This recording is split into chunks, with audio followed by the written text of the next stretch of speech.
Salut, j'espère que ça va. Alors aujourd'hui, je vais te présenter une smartwatch. Je t'en ai présenté une il y a quelques temps de ça, mais c'était plutôt un bracelet évolué plutôt qu'une smartwatch à part entière. Mais pour celle-ci, on va vraiment partir sur une smartwatch puisqu'elle embarque vraiment un système Android en son cœur. Avant d'en voir un peu plus au niveau des spécifications et du fonctionnement de la bête, ce qu'on va faire, on va passer tout de suite de l'autre côté de la caméra pour la voir d'un peu plus près et puis voir à quoi elle ressemble un peu, voilà. Et puis parler un peu de l'esthétique et tout ça. Allez, c'est parti.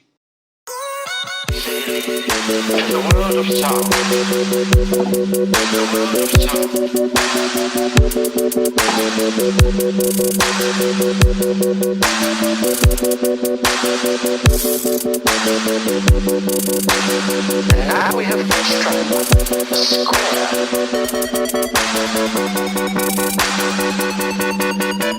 a square. Donc voilà, alors cette montre c'est la KW88 Pro.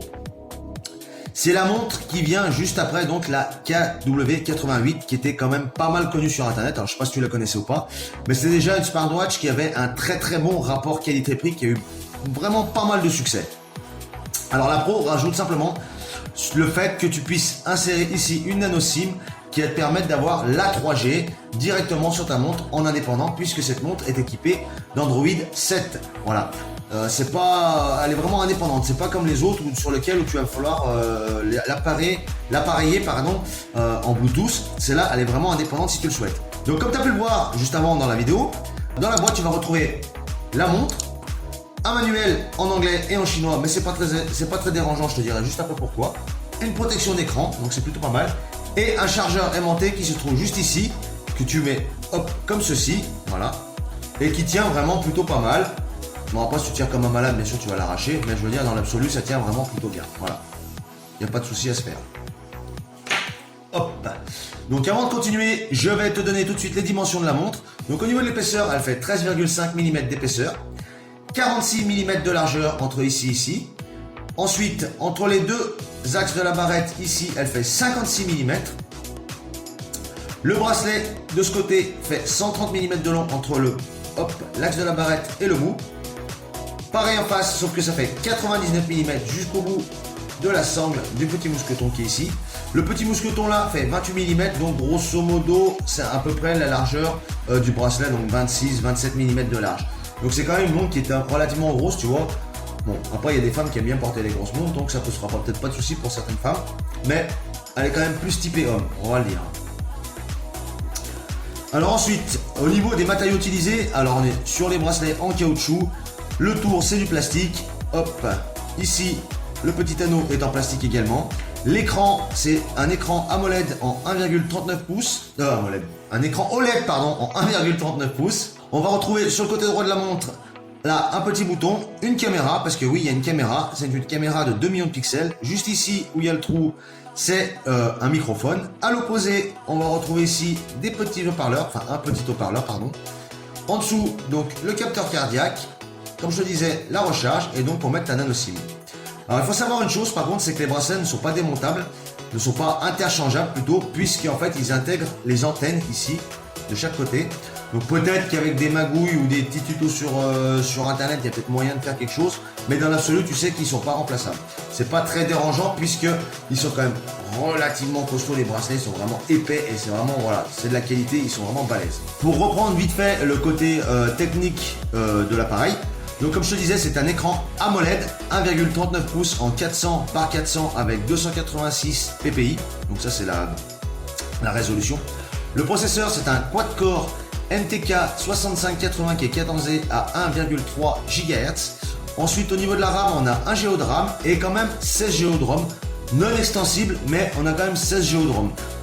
Au niveau de la caméra, je te le disais, donc il s'agit d'une caméra de 2 millions de pixels.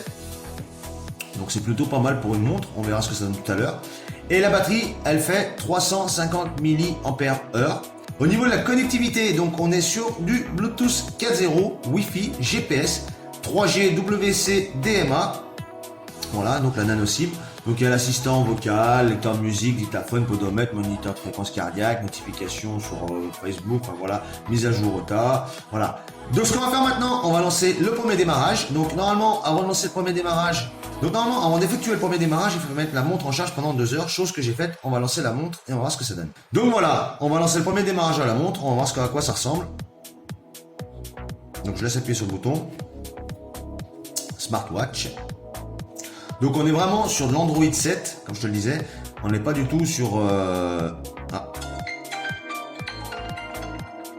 Je dois dire que l'écran est super propre. Je ne vais pas te mentir, il est vraiment très très propre. Wow. Il est magnifique. Du peu que j'ai vu. Alors je te disais que c'était pas dérangeant qu'il y ait que du chinois ou que de l'anglais, puisqu'on est vraiment sur un système Android. Donc si tu as un smartphone Android, tu seras vraiment pas perdu du tout. C'est vraiment exactement la même chose. Donc là, on va sélectionner le français. Ok, je confirme. Ensuite, on va mettre le poids, la hauteur et le nombre de pas journaliers. Donc ça, c'est tout pour le côté un peu sport. Allez, c'est parti. Pour l'instant, je suis plutôt agréablement surpris puisque le clavier et l'écran répondent vraiment super bien. C'est vraiment très précis. Alors, open the Bluetooth on the phone watch. Ah, faut que je connecte. Alors, faut que je scanne ça pour l'application. Et deuxièmement, il faut que je connecte donc la smartwatch au smartphone en Bluetooth.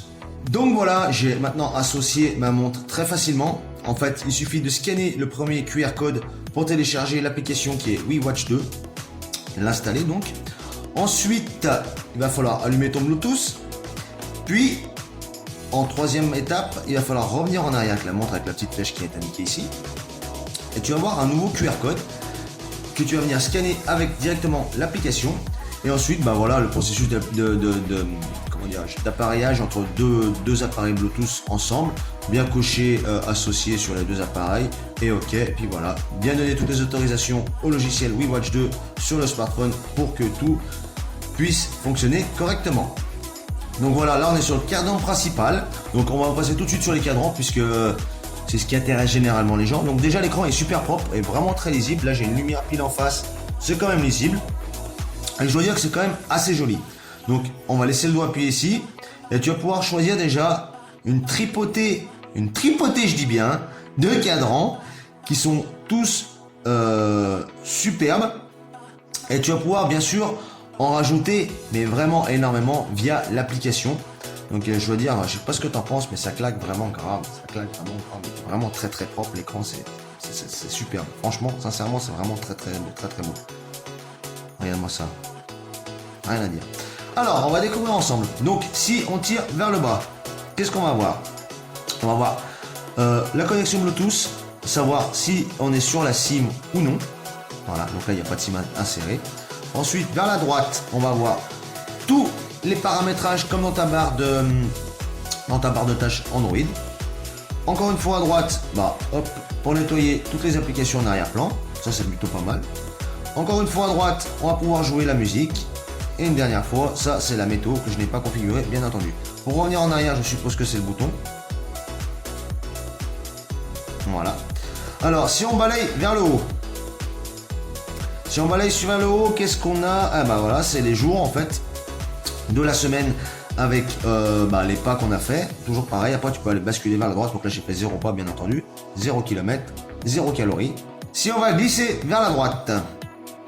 Donc là, ça va être les notifications. Donc là, actuellement, il n'y en a pas. Je reviens ici.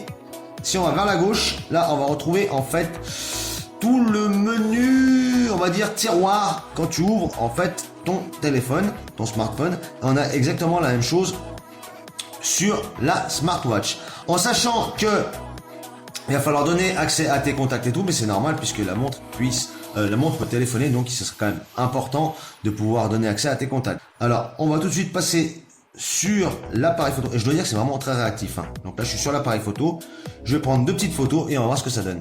Donc au niveau de la réaction déjà, je dirais que c'est pas si mal, il n'y a pas vraiment de latence, hein. Je vais prendre une petite photo et on va voir ça. Donc on va mettre la petite caméra là, je vais prendre une petite photo de la caméra. En fait ça fait bizarre parce que il faut la regarder dans ce sens là et pas dans ce sens là comme je la regarde moi. Donc voilà, là j'ai pris une petite photo. On va prendre un truc un peu avec des couleurs, un petit cutter juste pour voir un peu ce que ça donne. Et donc une petite vidéo que je vais te mettre tout de suite. Voilà. Donc là, je filme le petit écran avec la caméra, l'écran, la petite webcam, et voilà.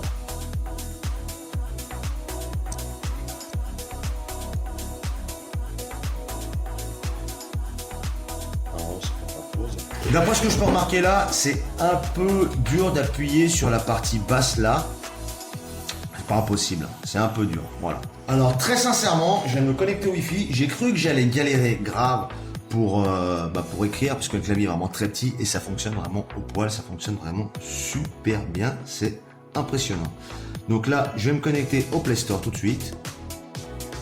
Donc tu peux voir, j'arrive à cliquer, à taper sans problème. Donc voilà. Mon compte est à jour avec ce numéro de téléphone, blablabla, allez, j'accepte. Hop, j'accepte. Donc là, si je laisse appuyer sur le bouton de retour, j'ai donc le menu qui s'affiche éteindre, reboot, power save, donc là pour l'économie d'énergie, et les dernières applications utilisées. Mais j'ai également un bouton en haut qui pour moi en fait qui représente le cadran, et si j'appuie, on passe en carré. Là, je vais revenir en arrière, et voilà, maintenant je suis en carré, c'est beaucoup plus facile pour les trucs un peu précis où il y a de la lecture ou quoi, voilà. Donc tu vois, je peux installer vraiment tout ce que je souhaite au niveau des applications. Donc là, la montre vient de me prévenir que j'ai une nouvelle mise à jour. On va voir ce que ça donne. Je vais l'accepter. Open. Téléchargement. 12 émaux. Donc c'est pas mal. Télécharger. Et c'est parti. À chaque fois que ça avance, ça vibre sur le poignet. Parce qu'en plus, elle vibre. Elle est terrible cette montre. Elle est vraiment terrible. Donc voilà, la mise à jour s'est effectuée avec succès sans problème. Donc là, on va aller dans l'onglet paramètres maintenant, puisque là, c'est l'équivalent du tiroir à application. Donc on va aller dans paramètres. Dans paramètres, on va retrouver donc son, affichage, apply all style. Donc ça, c'est en fait si tu veux mettre en rond ou en carré. Voilà, pour les applications. Donc là, moi, je vais laisser en arc. Se connecter. Donc là, c'est toute la partie merde. Pardon. C'était toute la partie connexion. Gesture si tu veux bouger avec les gestes. Power saving, donc c'est pour l'économie d'énergie. Langue et saisie, dateur, reset équipement. Installer un petit logiciel. Donc moi par exemple là, j'avais fait le test pour installer Temple Run, mais c'est un peu costaud, puis ça se met à l'envers, c'est pas vraiment prévu pour une montre, de toute façon de base. Hop, donc je vais le désinstaller. Après tous les petits jeux vraiment légers, style les Candy Crush, les conneries comme ça fonctionne sans problème. Hein. Mais en même temps, voilà, c'est pas vraiment fait pour jouer non plus. Tu as vu un peu la taille du machin, même s'il est magnifique, l'écran il fait 1,39 pouces, pardon. Donc voilà. Ensuite, tu as Connect Phone, Contact, voilà, tu as tout vraiment tout comme sur un Android. Et c'est vraiment génial. Le navigateur de base, on va y aller faire un tour. Voilà, donc là je suis sur la navigation. Alors c'est un navigateur tout ce qui est plus banal, c'est pas un truc de fou, mais bon, voilà. Là-haut je peux mettre mon site, un site, ça va pas mal. Donc ensuite après YouTube et tout ça, ça fonctionne sans problème également. Et ben écoute, ce qu'on va faire, je vais te reprendre tout de suite Facecam pour te dire un peu ce qu'il en est de cette montre, les points positifs et les points négatifs. Alors voilà, on arrive déjà à la conclusion de cette petite montre. Comme tu peux le voir, je suis plus habillé pareil parce que tout simplement, je la teste pour de vrai. Donc là, je la teste depuis environ, on va dire 15 jours. Et je peux te dire que je suis vraiment plutôt agréablement surpris par cette petite montre. Car il faut savoir quand même qu'elle coûte moins de 100 €. De mémoire, je crois que je l'ai acheté 85 € sur Cdiscount. Je te mettrai le lien dans le descriptif juste en dessous. Et je dois dire que j'étais vraiment bluffé déjà au niveau de l'écran. Il est lumineux, il fonctionne super bien, il est très propre, la définition est vraiment très belle. Ensuite, au niveau de l'utilisation, on est vraiment sur de l'Android, donc ça fonctionne vraiment très bien. Et tu peux faire quasiment tout ce que tu fais avec ton téléphone. La seule chose qui va te limiter, c'est la puissance de la montre, mais en même temps, ça reste une montre et on ne va pas en faire autant qu'avec un téléphone. Mais pour toutes les petites applications du style agenda, machin, tout ça, c'est vraiment super pratique. Les rappels, le téléphone, enfin voilà, ça marche vraiment du tonnerre. Au niveau de la tenue de la montre, elle n'a pas bougé, hein. Les bracelets ne sont pas cassés, il n'y a rien à bouger vraiment. Au niveau de la transpiration, ça fait plutôt le taf, tu ne transpires pas énormément, c'est vraiment très léger. Et pourtant je suis un mec. Voilà. Au niveau de l'autonomie, par contre, ça je t'en ai pas parlé encore. Alors au niveau de l'autonomie, si tu t'en sers pas mal, on va dire que tu vas tenir ta journée. Après, il faudra la recharger. Donc on va dire une grosse journée. Certains diront c'est vraiment pourri. Alors je te dirais que quelque part oui, mais quand tu regardes que c'est une montre qui est vraiment indépendante, ça faut pas l'oublier par rapport aux smartwatch qui sont actuellement sur le marché, qui ne sont pas du tout indépendantes puisqu'elles fonctionnent en appairage avec le smartphone par Bluetooth. Celle-ci est vraiment indépendante. Alors, au final, pour moi, c'est vraiment du tout bon, en sachant que ma notation, entre guillemets, mon avis est basé sur le fait que cette montre coûte moins de 100 €, elle coûte 85 €, il me semble, sur le Cdiscount. Je te mettrai le lien juste en dessous. Donc voilà, pour moi, c'est du tout bon, tu peux y aller, tu peux foncer. C'est une super smartwatch, ça fait un super cadeau. Je pense que si c'est pour ton papa, ton fils, tout ça, il sera hyper content d'avoir cette montre, parce qu'elle fonctionne vraiment du tonnerre. Bon voilà, il ne me reste plus qu'à te dire à bientôt pour une prochaine vidéo. Ciao!